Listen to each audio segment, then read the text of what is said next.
Well, I'm so excited to be kicking off our Sakara Talk Series with someone who is an incredible part of the Sakara community, Shelly Marshall. And, you know, Sakara is just, it's that. It's so much more than a nutrition program. It's so much more than just the food that you're putting into your body. It really is about nourishing your body, mind, and spirit.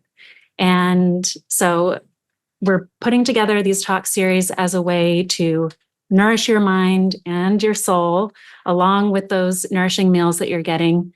And I'm really excited for tonight's session with Shelly. I have had the pleasure of being in Shelly's hands before. I know Danielle has as well.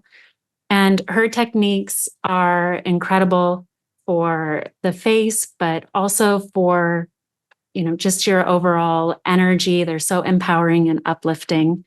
So I'll read you a little bio about Shelly so you know more about her. Shelly is not only an expert esthetician, she is also a longtime Sakara Light and member of the Sakara community. Shelly Marshall is the founder of Beauty Shaman Skincare and Skin Within Studio, an online space that guides members through relaxing and empowering self-care rituals using self-massage, reflexology, face yoga, and the ancient art of gua sha. And tonight we're actually going to get a tutorial from Shelly on some of those techniques. So Shelly has a background in nursing, and her approach to skincare is clean, clinical, and definitely holistic. Her methods and philosophy have helped people all around the world discover their inner healer, using skincare rituals as a tool for achieving greater health and radiant beauty. So please join us in welcoming Shelly Marshall. Yay. So happy to have you, Shelly. I'm so happy to be. Thank you. I'm so happy to be here, guys. Well, we like to start off every podcast, which this is really a podcast. Right now, it's live for all of you, and there will be access only to Sakara Lights for a while, but eventually this will be a podcast for the world to listen to. And so the first question we like to ask is, what is your mission here on Earth? What are you here to do? So I believe that I've been put here on Earth to help humanity heal. I believe that I'm here to help raise the vibration of the human race, but I believe that happens through individuals and individual transformation. And so with my rituals, with my skincare philosophy, I try to reach as many people as I can and help them to view and understand skincare in a different way. Because skincare is not just putting a cream on your face or doing the trendiest thing in the market at that time. It's really about being with yourself and spending time on your skin, assessing your skin, touching your skin, loving your skin, nurturing it from the inside out. And so I believe that skincare can really foster deeper connections with the self. And that may be parts of yourself that you haven't discovered yet, maybe parts of yourself that you are not ready to see. I just think that using skincare as a tool to express self-love can heal all of us on a very deep level. And I think when enough people have that intention of healing the self, then the planet can also heal as well. Yeah, it makes me think about this idea of communication happens through words, yes, but so much happens from, body communication and especially facial expression. And so there's so much that we kind of communicate with our face, with the way we hold our face, the way we move our face. And one of the things I remember from when I saw you personally is you talk a lot about like the health of our tissues, like the health of like our muscle, our fascia, like our skin, the cells of our skin, the cells of our muscle, and moving lymph, etc. And I like what you're saying, where it's like, there are things that are on your face that you might not even know you carry your face like that, especially if you're not someone that's like on camera all the time. I remember the first time I was on camera and had to watch myself, I was like, I make those faces. I've come to peace and I'm all good with it. But, it's like, you really can't hide how your face cannot hide how you feel. And you might not even know how you feel or how you carry yourself. And so a lot of the work that you do and that you did with me was like moving tissue and understanding how I hold my face. And so can you talk a little bit about when you say like the health of the tissues? Because I think that's something that not a lot of people really talk about. They talk about topicals, like beauty and skincare is usually just topicals, put this on your face and that's it. But when you talk about holistic skincare, that's not just what you mean. Right. The anatomy of the face and of the skin is really fascinating. And you're right. When you apply something to your skin, it can make your skin look temporarily wonderful. It can actually really help to treat the top of the skin. But real health, real healthy skin tissue actually comes much deeper. You have, your layer of muscles. You have your layer of connective tissue in your fascia. You have your lymphatic system that carries a lot of waste product. And then you have your skin. And your skin is really a reflection of everything else that's going on underneath. I once heard someone say, and I always remembered it, wrinkles are the calligraphy of the soul. And I think that's so true because it's not even just those physical things that I'm talking about. It goes even deeper than that. Things that we're holding in our organs, things that we're holding in the body. The face is where we express our emotions, but the emotions get held in the body. And so if we can use techniques, use different rituals to address that, work through some of those emotions, maybe work through things that are making you hold your face in a certain way that you're not happy with, that's maybe creating lines, creating wrinkles. If you understand where that's coming from, then you're able to really let that go. And it's amazing when you're able to just, let a lot of things go and process them in the right way, that your skin is naturally just going to clear up. You could be using just, one face wash and an oil. And if the rest of your body, the rest of your lifestyle is healthy, you might actually have better looking skin. You probably do have better looking skin than someone who's not conscious of their mind-body connection, but using every single trendy cream on the market.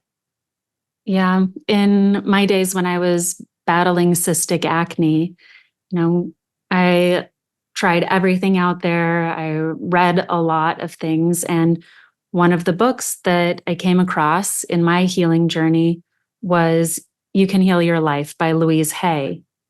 And she talks about how the body stores emotions and how it can manifest in different parts of yourself. And that acne was really about self-dislike. And so I think for me, I really had to work on those stored emotions. And it was like having the acne then gave me more self-dislike, and needing to get out of that pattern and that cycle was really challenging. But I think in that time, I wasn't ever taught to have a relationship necessarily with my face where it was about love and connection, but more, it was a dislike. It was hating on my pimples and wanting to squeeze them and get rid of them and just wish them away. Instead of that, okay, this is me. This is a part of me. Let's work together. And I think, I can think the same thing about now I have some acne scarring and more wrinkles than, in the past. And so I love this thinking of working with your face and keeping it healthy and supple and developing that relationship and thinking about those layers all the way down into the emotional layers that we need to work through, and how you can do that through the face. Yeah. And there's the spiritual aspect of it, but there's also, like the very scientific aspect of it. And so I think where I specialize is finding where those two things meet. So, you're talking about the acne and the dislike, and, that's like more on the spiritual front where, those are things that you have to address. Part of healing is self-reflection. It is self-discovery. It is self-acceptance. And it's a lot of mental exercises. One of the most powerful exercises that I try to use myself and that I've used used for clients in the past is, try to imagine the person that you want to be. Imagine that person, see, what are they eating? What are they saying? How are they breathing? What are they listening to? How are they moving their body? How are they holding their face? And when you have that in mind, it creates a neural pathway where, you're pairing the physical habit of acting that way with the emotion of being that person. And before you know it, you've become that person. And then in terms of, the physical, like actually working with the skin tissue, to simplify, basically, why we get wrinkles, why we have facial sagging. Wrinkles, they come from, a lot of things, age, things break down, but ultimately two things come together at the same time. And that's the breakdown of your structural proteins and repetitive muscle movement. So, the breakdown of structural proteins is your collagen, your elastin, and your connective tissue. And then the repetitive muscle movement, those are the muscles that we hold a lot of stress in. There are also some muscles that don't get enough exercise, and we'll probably talk about that when we dive into face yoga. But then the other part of it is, what really leads to facial drooping is stagnation. And it's not just facial drooping, it's also acne, congestion, pigmentation, puffiness. This is all stemming from stagnation. And so you have, your lymphatic system that, runs very superficially underneath the skin. You have your fascial layer, your connective tissue where we store some of those emotions. And so touching your skin, working with the different muscles, working with the different connective tissue layers, really working it out. And some areas you'll feel some of that sensitivity, some of that tenderness. And that's where you're carrying stagnation. And when there's stagnation, the blood is not moving through. You're not getting enough oxygen to your skin. The collagen is going to break down. You're going to have that breakdown of structural proteins. There's not enough lymph moving through. You're going to be puffier. Wrinkles are going to become amplified. And then, the other part of it is your emotions also get stagnant as well. So if you're not doing mirror work, if you're not really working with yourself, those emotions are going to get stuck on your face, and then the cycle continues. So, that's why I feel so strongly that it's important to have a spiritual sort of compass, as well as the knowledge of, how your face, I don't want to say ages, but how things start to break down, right? And what you can do to prevent that from happening.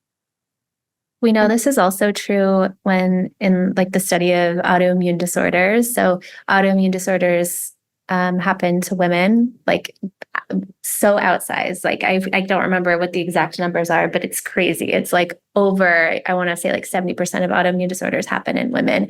And there's some of it that is hormonal, like estrogen definitely and progesterone can definitely play a part in that and how they impact our immune system.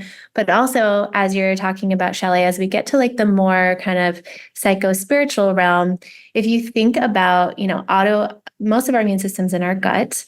And if you think about most women, where are we holding ourselves in all the time? We're holding our bellies in all the time. We're like holding back, holding in, sucking in, trying to like hold ourselves upright. And it can really like cause a stagnation of energy flow.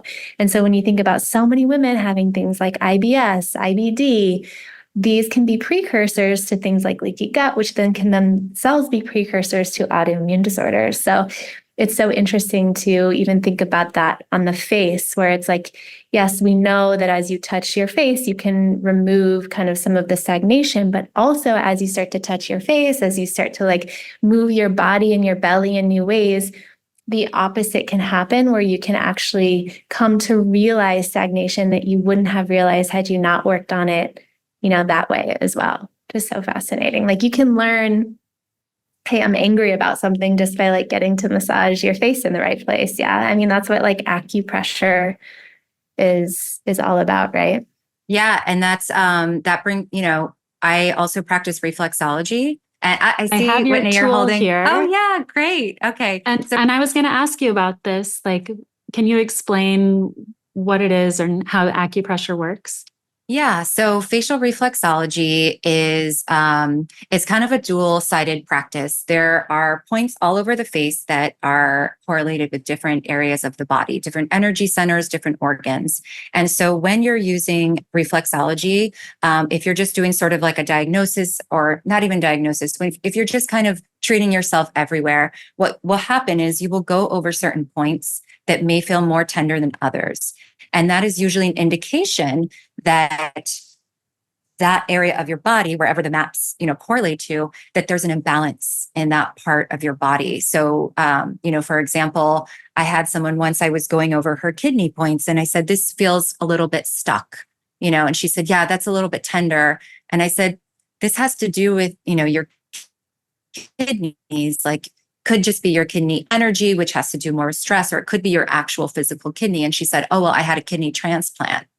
So it's really amazing how these areas of the face really do, communicate with these different parts of the body. But conversely, you can then treat that part of the body by stimulating and giving love and and attention and your intention to that particular point. And I always find that it's not good enough to just, stimulate the point. I really feel that it helps if you connect then with that part of your body, mentally, spiritually, as you perform the reflexology massage maneuver over that particular point. And it helps to just bring so much more balance to people, inside and out. And there's just this harmony that happens. And again, when you're lighter, when you've let go of a lot of these things, when you balanced different organs, different energy centers, you're going to start seeing that happen on your face too. Your eyes are going to become brighter. Your cheeks are going to become lifted. The redness is going to dissipate because the inflammation in your body has started to go down as well. So it's truly a powerful practice. And I'm so glad that you brought that up. I'm so glad you have that tool too. Yeah. And I'm curious, I saw on your Instagram that somebody, commented, oh, you're just beautiful. Like does this actually work? Because you're just beautiful. And I see beautiful people doing this. And so you posted a before and after picture of yourself, and where I'll say, like, your face definitely looked a bit flatter, like less volume in the cheeks, more round. And now you have so much more volume and lifted cheeks and definition in your face and your jawline. What do you typically see, in people, in your clients who practice with you, and how does it work?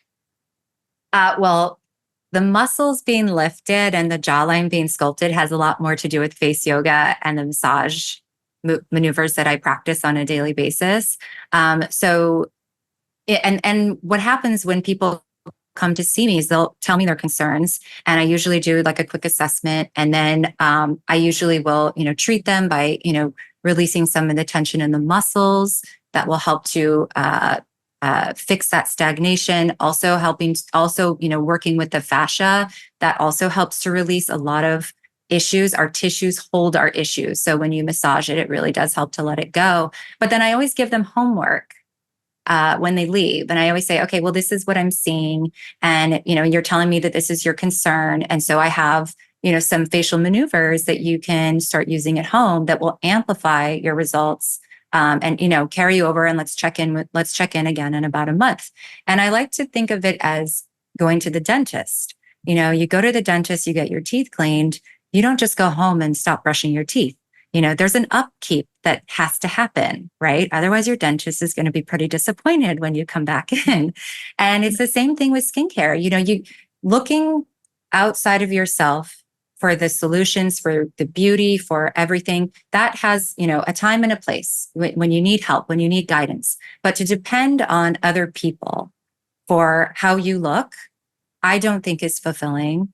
And so that's why I find these rituals to be so powerful. And, part of it's working with your muscular system. Part of it's working with your fascia, working with your lymphatic system, but also working on your insides as well. And nutrition is actually a huge part of that.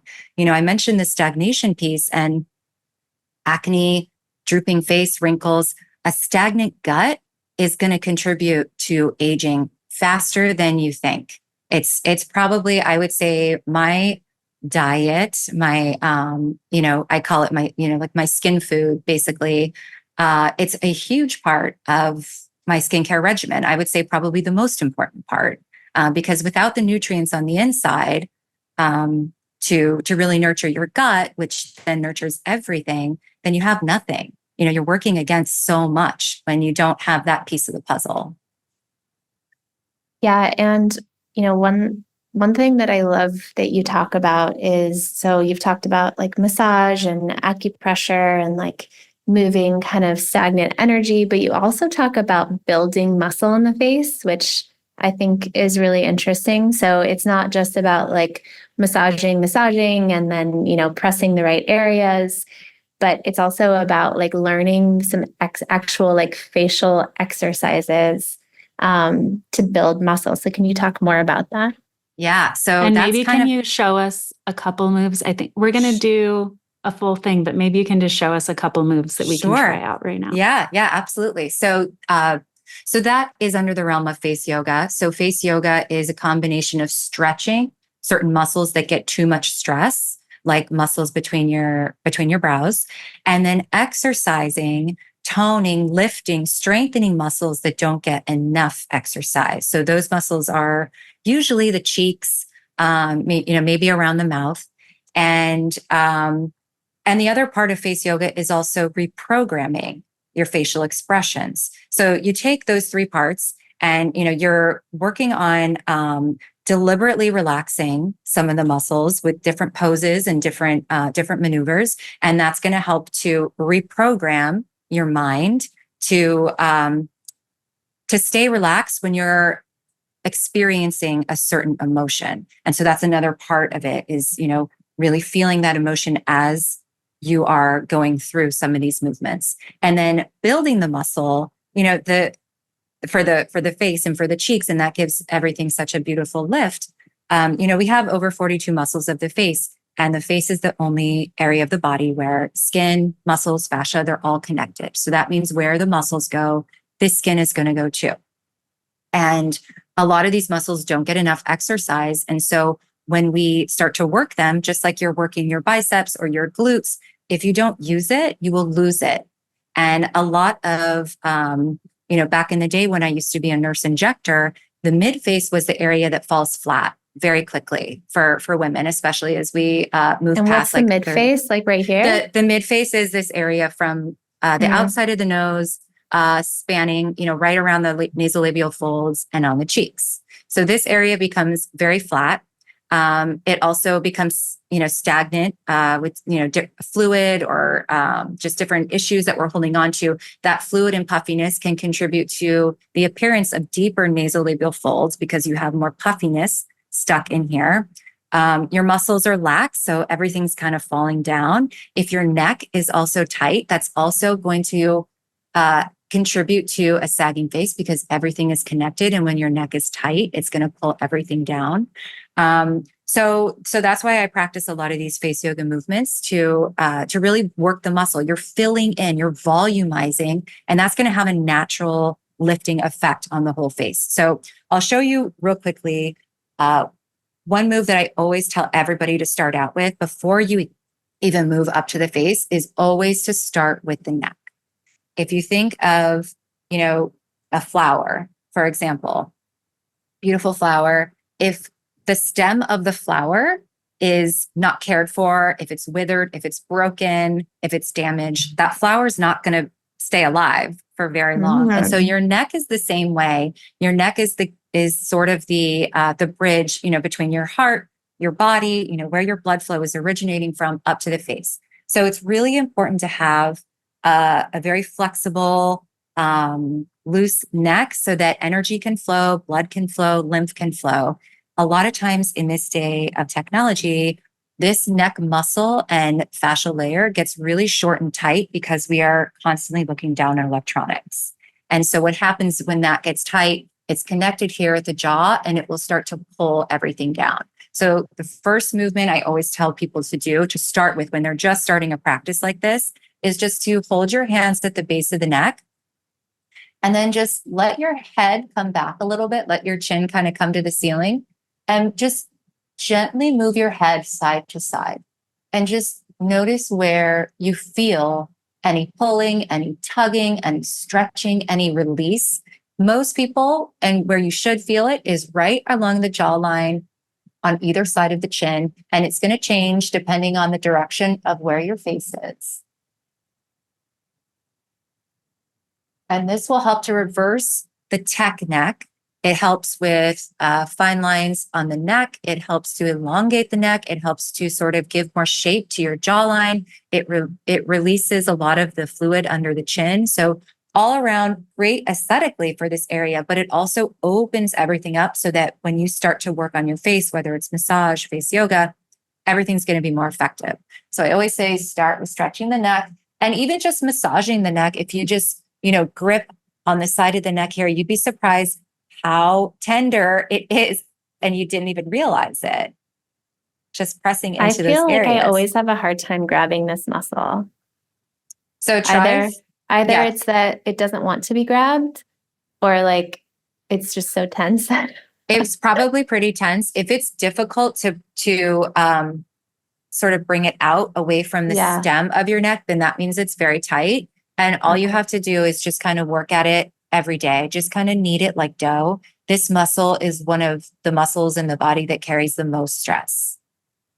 And I think this is a good time to get into the demo. But before we do, so here's where I get overwhelmed with this stuff because, I follow you and I know you have also a membership program where, people can watch your videos, but it's like where to start and how much do I have to like really give it every single day to not just like sort of see results, but to really see something. Cause like, I'm the type where like, if you give me a routine and, say do 10 minutes a day for 30 days, like I'll do it, but I get very motivated by you'll see results around this time. So when do you think people will see results and from like what kind of daily allotted time? Depending on your current situation in terms of like, where you're carrying stress, your sleep, all these different things, you can see a difference after just one session. I will notice that I look like death throughout the day. I'm moving throughout the day like a zombie. I haven't looked in the mirror. I haven't washed my face. But then as soon as I start doing these maneuvers and these stretches and these poses and massage movements, I'm like a different person. So you can absolutely start to see a difference right away. Now, I would think of it like working out for your body. A lot of times people want to hone in on one specific area. How do I get rid of X? How do I get rid of the jowls or the 11s? And there are specific movements that you can use to address those particular areas, but just like working out for the body, it's best to do an overall workout because everything is connected. Improving one area of the face will improve all the rest. So for example, if you have puffiness around the eyes, above the eyes, underneath the eyes, a lot of people just want iPads or a tool that's going to work on the eyes. Well, guess what? The puffiness around your eyes is originating from stagnation of your lymphatic system around your ears and your neck. Now, you just said that your neck was tight here and it was difficult to move. That's a lot of people. And so by working on these areas, the neck in particular, it can open up the lymphatic system. Now you can go in with your tools, with your massage movements. It will be so much more effective because you've cleared the way. You've opened up the pathway for things to be eliminated. Okay, one more question before we get into I really want to know your thoughts on injectables, Botox, because, for anyone listening, I'm not a fan of toxins we don't get to choose, like the things in our water, air, mattresses, food, etc. But for anyone who like knowingly, chooses whatever kind of makeup, even though they know it's not clean because it's their absolute favorite, whatever things you choose, I think like that is up to you. And Botox is one of those. But it's the hidden ones that really get to me. So, I know so many women who do Botox. I've done it before. I haven't done it in a really long time because I've been, having kids and breastfeeding for a long time. But what are your thoughts? Because I know it freezes the muscle, which if you said earlier, if you don't use it, you lose it. So is there a way, I guess, to have a little bit of the best of both worlds? Or is it something like if you choose to do Botox, like you are going to lose that muscle and you kind of have to figure out, I don't know, how to make up for it later? Or can you like space your sessions out so you get to build back some of the muscle? What are your thoughts? And if anybody has Botox or fillers, like, is it safe for them to do these moves? Yeah. So I'll address that first because it's a short answer. If you have injectables, I would wait anywhere from 2 to 4 weeks before you do any sort of facial massage. A little bit of face yoga might be okay, but definitely no facial massage because those products and medications are still taking effect. And then Danielle, to answer your question, I don't think Botox is evil. I think it has its place, not only in the world for medical reasons, but also, aesthetically, it has a place in our cosmetic industry. I used to inject patients. I used to get injected myself. So I do have a lot of knowledge of how this type of stuff works. And there is a way to have both. And that's something that I worked on with a lot of my clients is, they would come in, they were so unhappy with something about their face. And so they wanted the quick fix. They wanted to just, go down the highway and just, zoom, get me there, get me to the place where I want to be. And if that is what makes you look in the mirror and love what you see, then I say go for it, because there's no amount of toxin that you inject into your body. Like, when we're talking about Botox specifically, there's no amount of that toxin you're going to inject that's going to be stronger than the love that you feel when you look in the mirror and see, what you want to see.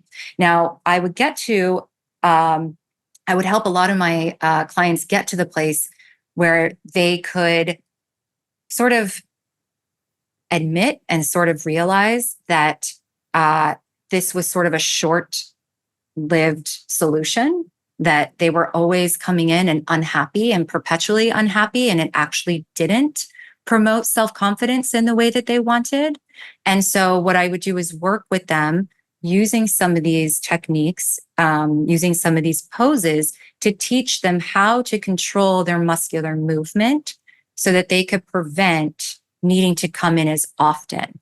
And it got to the point where I was able to, get them fully on these other techniques, these more holistic modalities, and they ended up being happier that way, because there's nothing that compares to, when you look in the mirror and you did that. And so again, there are ways to have both. I don't think that Botox is inherently bad, but I can speak from my own experience that using these different techniques got me to a place where I actually just no longer wanted it. It wasn't that I, no longer depended on it. I no longer wanted it either, because there are some unwanted side effects. When you're doing these Botox and fillers, Botox in particular, it does freeze the muscle. So when that happens, you don't have as much blood or lymph moving through the area. A lot of times, people would get Botox and they would say, why do I have puffiness around my eyes now? I've never seen this before. Well, when you don't have that lymphatic movement going through your face and through your skin in the normal way, some of that's going to get backed up somewhere else. And so that's something that can happen, where you start to then nitpick at every single part, and then you're chasing what you want to fix. And then, it's just a constant game of fixing the next thing. There's also the risk of it going bad. And then you're stuck like that for a while. So, there are some negative things that can come out of it. And so I think it's important to know that. But if that's something that helps you on your journey to self-healing and self-discovery, then use it. use it for your own good, but know what you're doing, know that what you're getting into, and know that you're using it as a tool to get you to, where you want to be. That's what I would probably tell someone who's kind of torn. I don't want to do this, but I feel like I need it. I would just say, use it as a clean slate, work on these other modalities, work on your muscle control, massage your face, get to know your face. And eventually you will get to that point where you're just not going to need it anymore when you don't want it. And I love that answer. And so through like the techniques that you're talking about, from facial massage to face yoga to the acupressure, can that like reverse signs of aging that I see? Like, can that reverse like lines in my forehead that I'd like to work on? Or is it more just kind of like preventative for future? No, it can absolutely help to soften wrinkles. It can help to lift everything. Again, stagnation is what makes everything droop. When there's tightness and stagnation in the face, then you're not going to have that flexibility. And a flexible face actually does not wrinkle. A flexible face will move with ease. And when you don't have that fluid buildup, which is water weight that weighs something with gravity, it pulls everything down. When you release a lot of that stagnation, when you release a lot of that lymphatic fluid, it will have a more corrective effect on the face, and it'll help to lift as well. Love that. Yeah. The flexible face won't wrinkle. Yeah. And the fascia is really fascinating too. I mean, you can, if I can just do a visual for the people who are watching, you have your muscles, let's say the muscles right here by the brows. And these muscles are really strong. And when we're focused or when we're angry, first of all, if we're angry, we can work on that, right? We can kind of use our mind control and be like, what am I so angry about? And really focus on that. But if you continue to, flex those muscles, you have your muscles that are constantly coming together, these brow muscles here. Your connective tissue and your fascia layer, with the accumulation of toxins, with the accumulation of stress, with a poor diet, with negative thinking, the fascia fibers are going to become stiff. They are going to become hard. They are going to become sticky. If you are not hydrated enough, everything gets really immobile. And then what happens is you're constantly making that muscular movement over and over again because you haven't processed what's causing you to make that face. And then the connective tissue fibers, because they're so stiff, they start to just stick together. They're like, okay, this is just easier for us to stick together. Now, they are actually very flexible once you start giving it a little bit of love. So when you start massaging it, if you're using a gua sha tool, your fingers, a reflexology tool, you can actually break up some of those fibers. You can release some of it. And eventually, those fibers that are creating the crease, that are creating the wrinkle, will be relaxed. And the idea is to create sustained relaxation of the muscles and of the fascia. And in that way, it is very corrective. And what about facial taping? Oh, wait, sorry. Actually, before we get to that topic, while we're on this topic, one of the things that I find really difficult in this world of like face yoga and facial massage is it feels like there are ways to do it really wrong. And so I end up feeling like, well, like if I either need to like take the time to become an expert or wait till I can come see you, and so like I just end up not doing it because I'm worried that I'm gonna like mess up. I don't know. Like I'm someone, I don't have a ton of fat on my face. And so like I've read, I don't even know, somewhere on the interwebs that like you can like massage fat out of your face. I don't know. So is that true? Well, you don't need to be an expert to start any of this at all. What I do in my studio classes and what I'll do when we do the demo is, I tell people to hold a certain pose, but, to look in the mirror. And if you're wrinkling here, if this is creasing here, I want you to relax here, that area. I want you to place your fingers there to line block. The idea is to lift this muscle, strengthen this muscle while relaxing the other muscles. And so yes, to answer your question, there are ways to do it wrong, but if you have the right direction, if you have the right coach to, tell you what to be careful of and how to hold the pose, then you shouldn't be doing any damage to your face. One rule of thumb when it comes to massage is you don't want to cause bruising. Sometimes less is more, and just a little bit of movement can go a long way. And then if you have like very cystic, very active acne, there are certain massage movements that you're not going to want to do. And so today's demo, I'm going to give examples of what to do if you did have cystic acne or rosacea or very mature skin or, very thin skin. And so that's what, I mean, in my studio classes, that's basically geared towards that. I'll tell you, okay, this is what you can do if you have mature skin or rosacea. You're going to want to massage your face like this instead. So I think it's really just getting some tools in your toolbox and perfecting those and not worrying so much about doing everything. You shouldn't worry yourself with doing everything. That's another thing a lot of people say is, I'm that type.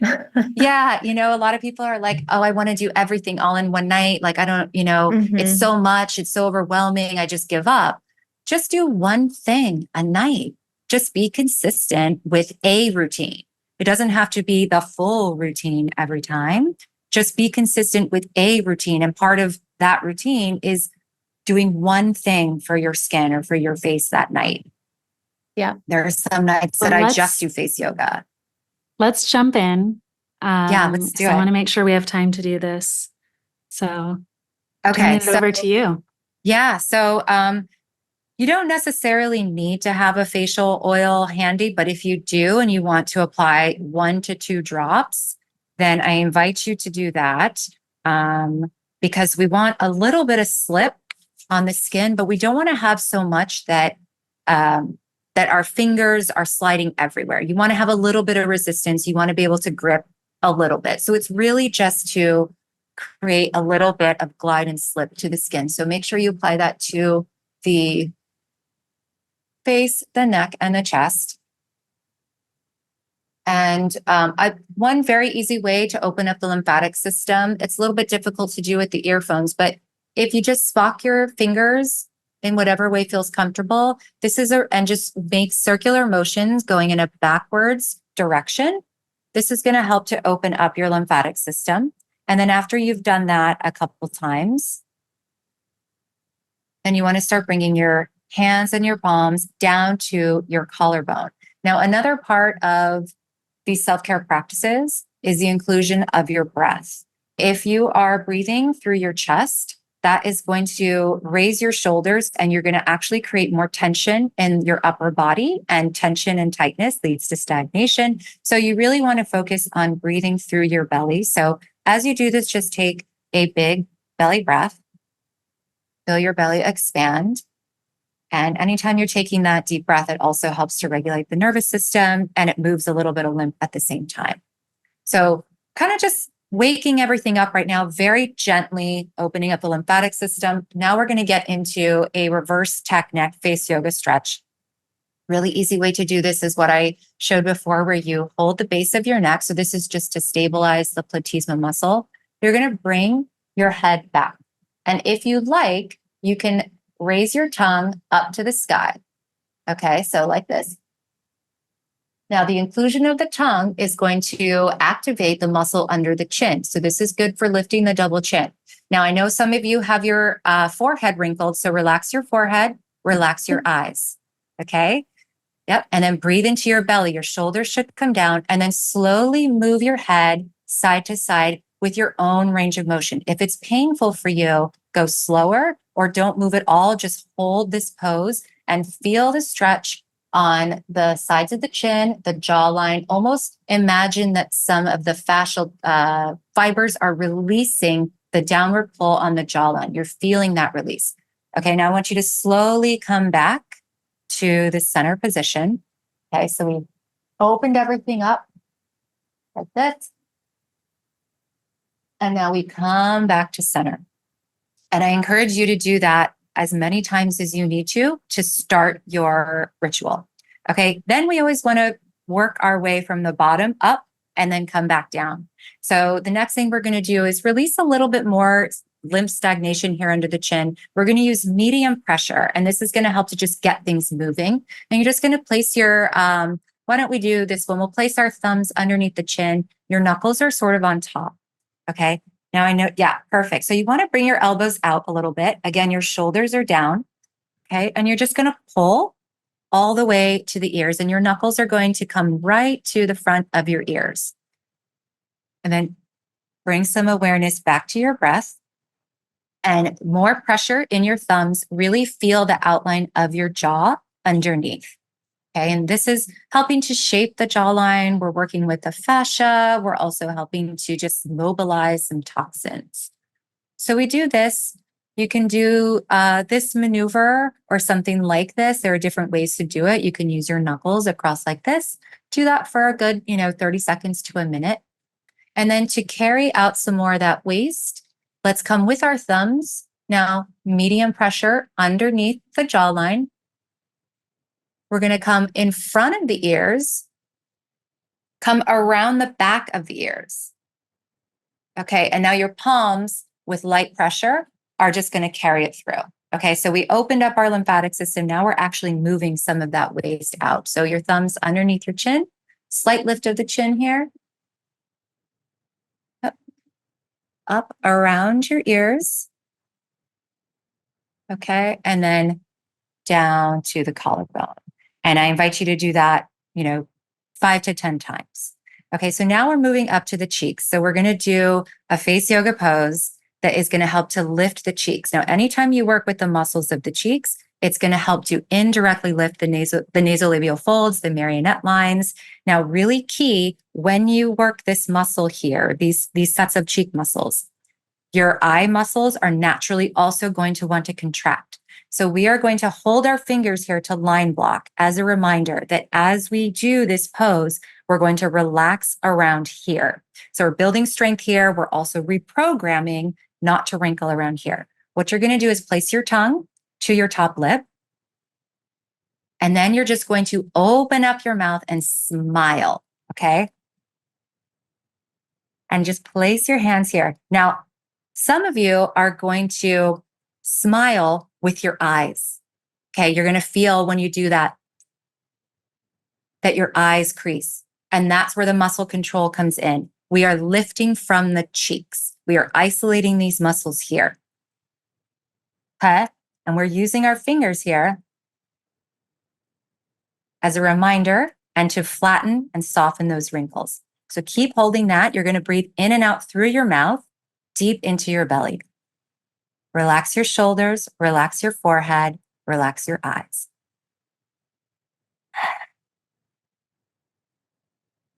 One more breath.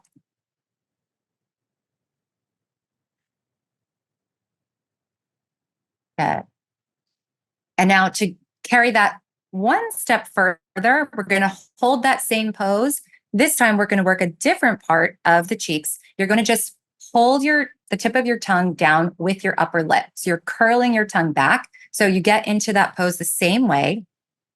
But now you're just going to close your mouth on your rolled tongue.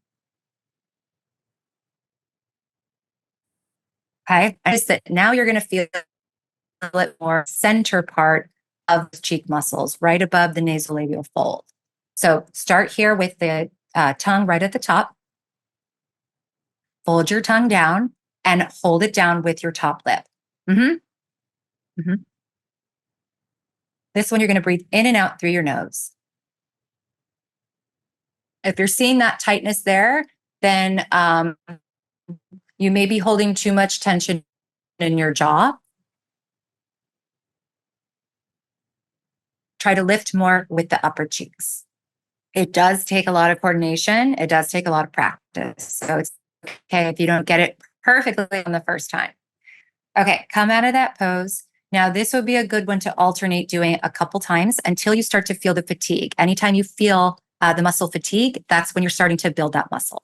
Now, to release the pressure, and this is good for shaping and sculpting the face, we're going to place our hands in prayer position up here. And then our thumbs are going to line up right next to the nostrils. And you can press, moving around the cheeks. If you have sensitive skin or rosacea, you're going to want to stay in this pattern of pressing deeply using pressure points.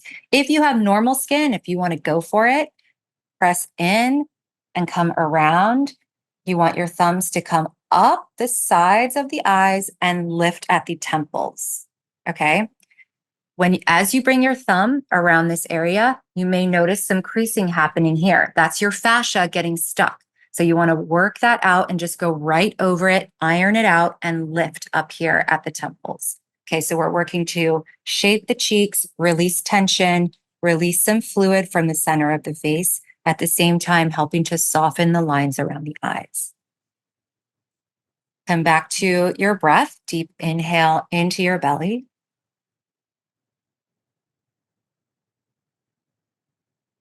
And should feel also really good to just let your thumbs slide down the sides of your nose. Those are muscles that carry a lot of stress. And when they're really tight, when they're really stressed out, they actually lead to more nasolabial folding. So we want to make sure that we address that. Okay, so now moving up to the eyes and the forehead area, take your knuckles. So not the knuckles closest to the nail, but the knuckles closest to the wrist. We're going to hook it on the inside of the eye, and we're going to create an X right across the 11s. Okay, sit up nice and tall for this one, no slouching, but bring your shoulders down. It should be a graceful movement, and you should feel a lot of tension being released from this area. And this may be a good time to check in. Why do I hold so much stress here? What causes or what triggers me to hold so much tension here? What is it in my daily life that's making me hold so much tightness here? Can I release that? What can I reflect on today? And now just take those knuckles after you've done the 11s region, bring them up to the rest of the forehead. Now this area can take a lot of pressure, and the more pressure, sometimes the better, because we're ironing out some of the fascia. We are relaxing the muscle.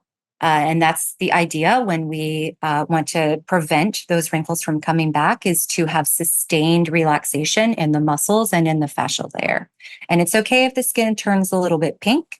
You kind of want that because it increases circulation, and circulation is what we need to boost collagen. Okay, now just take your palms and just lightly swipe across your forehead. And this is the moment when I want you to just let your whole body get into it. Just kind of feel your spine move. Now take that really deep breath into your belly and just notice the shift in your energy. Notice the shift in your breath. Notice if you're feeling a little bit lighter already. And then we're going to do our big O. Now, this is a pose I wish I had told you guys about earlier in this demo, or in this whole talk, because this is like the downward dog of face yoga. You're going to put your lips in a low O, and you're going to stretch this whole front side of the face. What that does is it stretches the muscles and the fascia. Anytime you do that, it helps to release lymph, stagnant fluids. So it's going to reduce puffiness. It's also going to increase a lot of circulation. So great for detoxing under the eyes, dark circles, puffiness here. Also great for softening the nasolabial folds. Holding here, relax your eyebrows, relax your forehead. Take a deep breath in through your nose and out. And just stay there for a moment. And now holding that pose, if you need to come out of it quickly and then get back into it, get right back into it. Holding that pose, we've now created more surface area under the eyes. We're going to gently take our fingers and sweep out.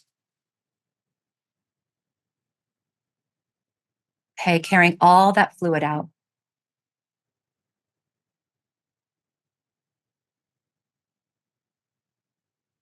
Okay.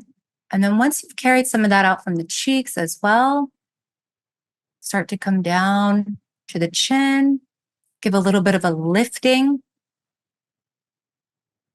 Yep, keep your shoulders nice and relaxed as you do this. Always mindful of your posture, mindful of your breath, mindful of how you're holding your body. And then come down with those hands, always starting and ending with the lymphatic system around the neck and the collarbone. And then take a deep breath. I don't know about you guys, but I feel already like a wave of relaxation that came over me. I just feel a lot brighter eyed, a lot less tension in the face. I would love your feedback. Yeah, it was Ooh, great. so good. Some of those moves are hard. Hard. Yeah. Mm. My face is fatigued. That's good. That's good. Yeah. The more you work on it, the stronger it gets. Yeah, Yeah. it's like And you facial really, Pilates. Yeah. I feel like my eyebrows are lifted too. You definitely are a product of what you preach too, because I've been watching your facial expressions and like you can tell your face is like very relaxed and Thank you. yeah. Yeah. Well, thank you so much. We have some questions as I find them. Oops, my light just went out. Yep, and these are questions from our audience. They submitted earlier. Yeah, and as we find them, maybe we could I had asked you earlier about like taping. What are your thoughts on taping? Because I can imagine it can do like some good things for your muscles, but it also might I don't know, does it fatigue them or put them in the wrong position? Or what are your thoughts? I'm not actually an expert on taping. I'm familiar with the concept and what it can do and what it does, but I don't practice it myself. I don't like the waste factor of using all the tape and it's kind cutting of painful. Yeah. And it takes a lot of time. Yeah. Because you have to cut them and measure them, and then you have to cut the corners. Yeah. I'm just more of a proponent of the face yoga poses, as you guys just felt. Just one exercise, you already feel the muscle fatigue. And that's really, if you smile, how when you smile at wedding photos, and then you guys are like, oh, my face hurts, the muscles hurt. Well, if we smiled all day, we wouldn't have to do face yoga. But, a lot of times we go through our day, we don't exercise these muscles at all. And so these are just ways to strengthen the muscles that don't get enough exercise. And that can actually really lift the face because, the muscles, if you're not using them, you lose them. Yeah. So I just find that the face yoga exercises to be like the gold standard for me. I just find that there's nothing that can replace that. Microcurrent can help to lift the muscles, but it's not going to volumize the face. Working with your muscles yourself is the only thing that's going to volumize the face naturally. Take that face to the gym. Yes. Okay. So we have a question from Jeanette, and she was asking, any good skincare suggestions for women in the perimenopause phase? My hormones are wreaking havoc on my skin. So what do you recommend for that phase in a woman's life?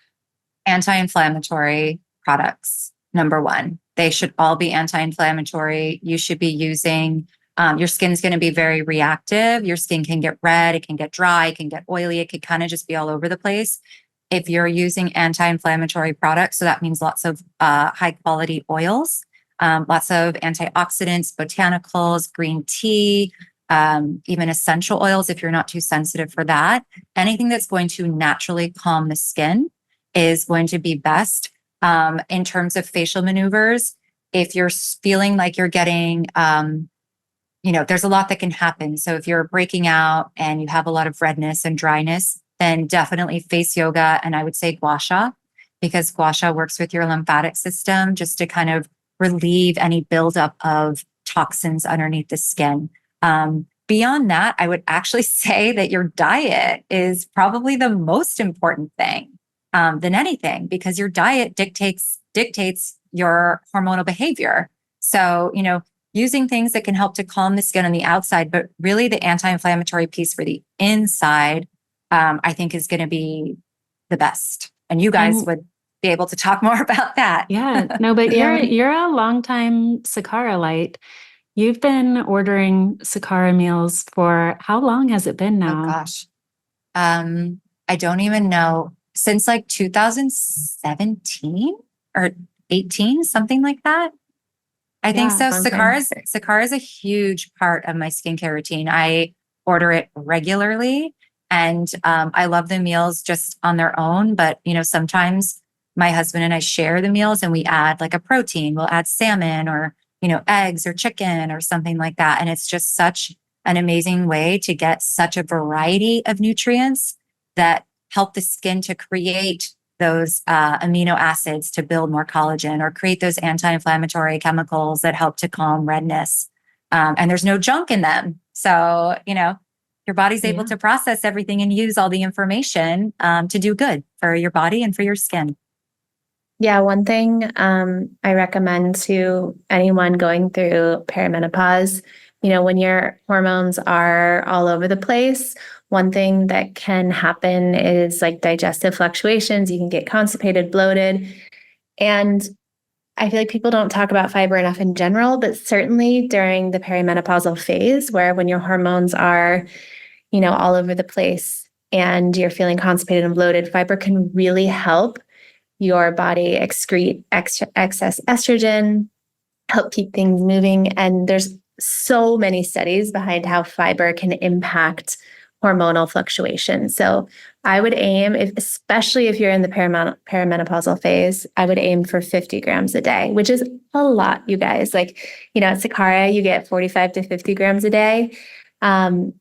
If I'm not on Sakara every single day, I find it so hard. So I use the fiber powder. Whether I'm on Sakara or not, I use the fiber powder. It's 7 grams per scoop. I have 2 scoops a day. It's an easy way to just get like an added 14 grams, and it's sourced from 10 different whole food sources. But really focus on a variety of plants where you get those antioxidants to help with inflammation, but also a lot of fiber to really help regulate everything. Yeah. Great. And so that we kind have of ties into Liz's question. Like, is there one item that you eat regularly that can help plump skin and ease wrinkles? I make a squash soup like all the time. I always make a squash soup. It is full of vitamin C, vitamin A. I add some chicken broth to it. So, you get some proteins. Those are the building blocks that you need for healthy skin. The amino acids that create the collagen, the phytonutrients that, help with skin brightening and repair. I have that recipe linked in my blog on my website, but I make that regularly. That's definitely a staple besides Sakara, obviously. And water, drink your water, eat your water. Water is so important. Absolutely. Yeah, maybe I'll just speak to what eating your water means real quick. I mean, you guys are Sakaralites, you probably know, but just in case you don't, the way that water lives in food, it actually has a different molecular structure than the water that we drink. So water that we drink is obviously very important and does hydrate us. But when we talk about eating our water, it's eating foods that have high water content, that are kind of like, we always used to say it like makes water wetter, it helps because it helps our cells absorb that water and actually plumps things up. So it's like from a raisin back to a grape. So getting that hydrating produce into your diet every single day really helps plump up your skin. Yeah, that was such Also, a game changer for me when I was battling with my acne too. To like Danielle, like what you were talking about, getting my digestive system back to regular. We had Dr. Aviva Ram in one of our talk sessions years and years ago. And she said that she had a client who came in and she said, "Are you regular?" And the woman said, "Yeah, I go to the bathroom like every Friday at 3 p.m. And she's like, "That is not regular. You need to be going every single day, at least once a day, 1 to 3 times a day. And eating your water is, along with that fiber, is going to get your digestive system really flowing and really cleaned out. Things can get stuck in there and get gunk and layers that make it so you're not absorbing as many nutrients as well. So you need to get all those little scrub brushes, that fiber in there, plus that hydration is going to have a clean system. And that really does a lot for skin brightness, I found, and clarity. Yeah. And to your point, Whitney, the drinking the water for, cleaning things out, the water and the fiber. If you are not digesting things, if it's not going through properly, it's coming out other places. The skin is one of those places where it's going to be detoxed out of. So if you're struggling with acne, inflammation, acne scars, definitely I would say, increasing the water is going to help so much, because it will just help everything work and function so much better. And your skin will just, naturally start to brighten up. Yeah. And then we had a question from also from Liz. She chatted in while we were talking, and she said, wondering what can cause red sherry is what she wrote. She said, I believe that's what it's called on the face. Are you familiar with what that is? I don't know, Liz, if you're still on. Red sherry. I'm wondering if she's talking about cherry angiomas. Rosacea? Or maybe cherry angiomas. Angiomas, yeah. Well, I mean, both of them stem from inflammation. That's probably, the easiest way, because I'm not exactly sure what she's referring to, but rosacea is, a skin condition where your skin is hypersensitive. The capillaries are very sensitive. They break very easily. Your skin gets flushed. And I have found that people who have, that condition, their skin is also very flaky, very dehydrated on the surface. I think that having an anti-inflammatory diet and using oils on the skin can actually do wonders for reducing inflammation. Your skin is made of oils. So when you try to wash everything off and you have that squeaky, clean feeling on your skin, it actually messes up the barrier and creates this cycle where your oil glands are going to produce more oil. But then if you have rosacea, you have that flaky skin, and then it just becomes, like I'm oily, but I'm flaky. Oils, oil cleansing. I would say oil cleansing, if you're new to oils, is probably the best way to start applying oils to your skin, because you don't actually have to wear it throughout the day. Your skin will get the benefits of oil cleansing, or will get the benefits of having the oil on the skin without having to wear it. And I have a oil cleansing tutorial, a free one, in my studio. If anybody is wondering what that is, they can go and watch that on my website. Amazing. Great. Well, we like to end every podcast with light work, which I'm sure you're familiar with. I feel like we've had so much amazing kind of light work and homework to do from this discussion. But is there something from the conversation that you want people to take away as something they can do for themselves to help shine their lights a little brighter?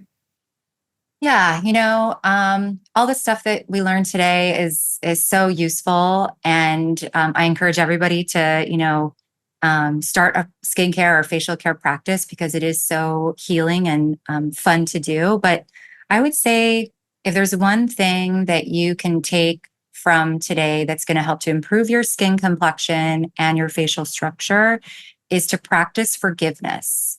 Because when you forgive yourself, your mother, your brother, your spouse, when you forgive the universe, when you forgive God for whatever has come up in your life, you will no longer hold that in your body. And when you're not holding that, which is kind of a poison in your body, when you're no longer holding that, you're just free. You're so much lighter, and your skin is naturally going to clear up. Your face is naturally going to start to lift. Your eyes are naturally going to be brighter, because you're empty. You're open to receive now. And so I would say, if there's one thing that you can start doing, it's to forgive. And to forgive is not just to say, I forgive you. It's to understand on a very deep level that the reason that we are all here on this earth is to live, to learn, to laugh, and just exist and be happy. So I would say, that would be my ultimate homework for everybody who's watching and listening today. I love So that. beautiful. Thank you so much, Shelly. Really appreciate it. Such a helpful and educational and inspiring conversation. And yeah, I really appreciate you and the work that you do in the world. Thank you guys so much for having me. Thank you. And thank you to all that joined. Thank you, Sakara. It's so nice to be here with you live. Yes, and looking forward to the next conversation. Make sure that you hit the RSVP button to join our next conversation. We will see you all soon. Bye. Good night, everybody. Night, Shelly. Bye. Bye.